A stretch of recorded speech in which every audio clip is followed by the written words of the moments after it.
পঁয়ষট্টি 66 ফাঁকা আছে একদম ধারে। এদিকে কিছু চলে আসো, যারা পিছনে আছে এদিকে কিছু চলে আসো। ইউটিউবে শুধু মরণের সময় আপনার বুথ নাম্বারটা বলে দেবেন, যে অফিসে পাবে সে বুথ নাম্বারটা বলে দেবে।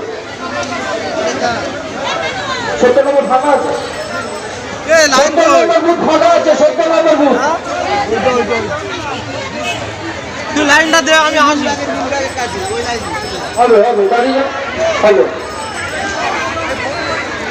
হ্যাঁ, ওখানে দাঁড়া।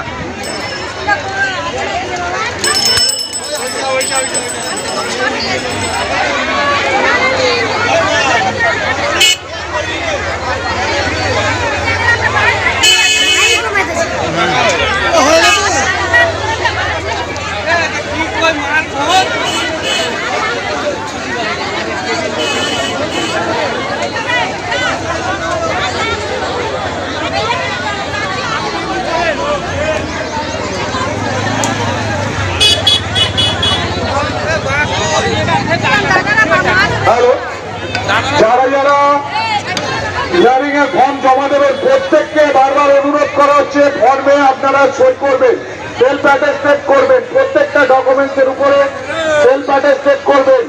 যদি আপনারা সই না করতে পারেন টিপ ছাপ দেবেন। আমরা আমাদের এই পূর্ব দিকে বট গাছের নিচে আমাদের ছেলেরা বসে আছে, আপনারা সেই জায়গায় সই বা টিপ ছাপ যদি না দিয়ে ফর্ম নিয়ে আসেন আপনারা চলে আসবেন, আমরা হেল্প করে দেবো। কালী গ্রাম পঞ্চায়েতের তরফ থেকে সহায়তা কেন্দ্র খোলা হয়েছে, সেই সহায়তা কেন্দ্রে আপনারা চলে আসবেন। আপনাদের সহযোগিতা করার জন্য আমাদের ছেলেরা বসে আছে। যারা যারা ফর্মে সই করেননি বা আপনাদের ডকুমেন্টসের উপরে সই করেননি আপনারা লাইনে দাঁড়াবেন, আবার ঘুরে যাবেন। তাই আপনারা সই করে যাবেন পূর্ব দিকে বটগাছের নিচে। আর যারা যারা ফর্ম জমা দেওয়া হয়ে গিয়েছে তারা অযথা মাঠের ভিতরে ভিড় করবেন না, অন্যকে ফর্মগুলো জমা দেওয়ার সুযোগ করে দেবেন। যাদের যাদের ফর্ম জমা দেওয়া হয়ে গেছে তারা অযথা মাঠের ভিতরে ভিড় করবেন না। এবং প্রত্যেকটা যেসব বুথে হিয়ারিং হচ্ছে প্রত্যেকটা বুথের সদস্য এবং কর্মীরা উপস্থিত আছে। আপনাদের যদি কোনো বুঝতে অসুবিধা হয় আপনার এলাকার সদস্যের সঙ্গে যোগাযোগ করে নেবেন।